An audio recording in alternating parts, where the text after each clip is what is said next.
তারা আবার ফিরে আসতে চায়, আবার সেই স্বৈরাচারীর শাসন বাংলাদেশে আনতে চায়। জালেম পালায় গেছে, কিন্তু জালেমের দোসররা তো সবাই পালায় নাই।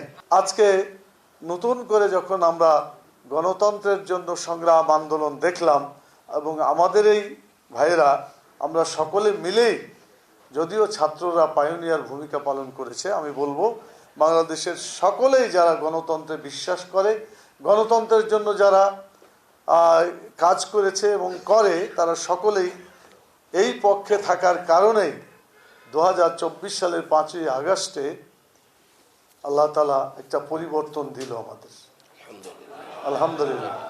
এই পরিবর্তনের ফলে মানুষ এখন কথা বলতে পারছে। আজকে আপনারা এখানে বসে একটা প্রশিক্ষণ প্রোগ্রাম নিচ্ছেন, এটা কি 5ই আগস্টের আগে সম্ভব ছিল? কিছুতেই সম্ভব ছিল। আজকে স্বাধীনভাবে মানুষ কথা বলছে, মিলিত হতে পারছে, এটা তাদের গণতন্ত্রের যে সংগ্রাম, এই ফসলটাকে তারা অভিহিত করেছে, এটা দ্বিতীয় স্বাধীনতা।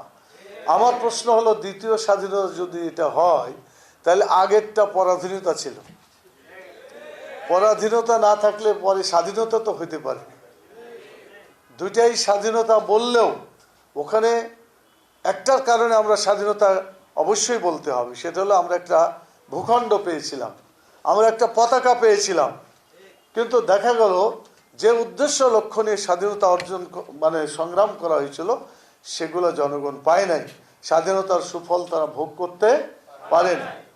এবং যারাই সুফল দেওয়ার জন্য প্রতিশ্রুতবদ্ধ ছিল, তারাই কিন্তু তাদের হাতেই এখানকার গণতন্ত্রকে তারা নিজেরাই হত্যা করলো, এবং তাদের হাতে তারাই এদেশের মানুষের খাবারকেও তারা কেড়ে নিল, বিভিন্নভাবে কেড়ে নিল। চুরি করার মাধ্যমে, চরিত্র নষ্ট করার মাধ্যমে বাংলাদেশের সকল জায়গায় তারা যে চিত্র দেখিয়েছে, এটা ইতিহাসে লেখা আছে, বারবার বলতে ভালো লাগে না। তারপরেও এই জাতিকে যারা ওই ধরনের কাজগুলো করেছে, এবং এখনো মাঝে মধ্যে তারা আবার ফিরে আসার জন্য কিছুটা জালেম পালায় গেছে, কিন্তু জালেমের দোসররা তো সবাই পালায় নাই, সব এখানে আছে। যার মাঝে মধ্যে তারা চেষ্টা করছে বিভিন্নভাবে। আপনারা দেখেছেন চট্টগ্রামে একজন আইনজীবী সাইফুল ইসলাম আলিফ, তাকে তারা হত্যা করলো। এই কারণেই তারা করছে যে তারা আবার ফিরে আসতে চায়, আবার সেই স্বৈরাচারীর শাসন বাংলাদেশে আনতে চায়।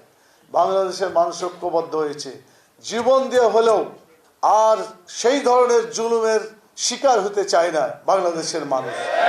সেজন্য আমরা সকলে ঐক্যবদ্ধ থাকতে হবে। যদি জাতি ঐক্যবদ্ধ থাকে, তাহলে তাদের এই ধরনের আগ্রাসন, এই ধরনের ষড়যন্ত্র কোনো কাজে লাগবে না, ইনশাআল্লাহ।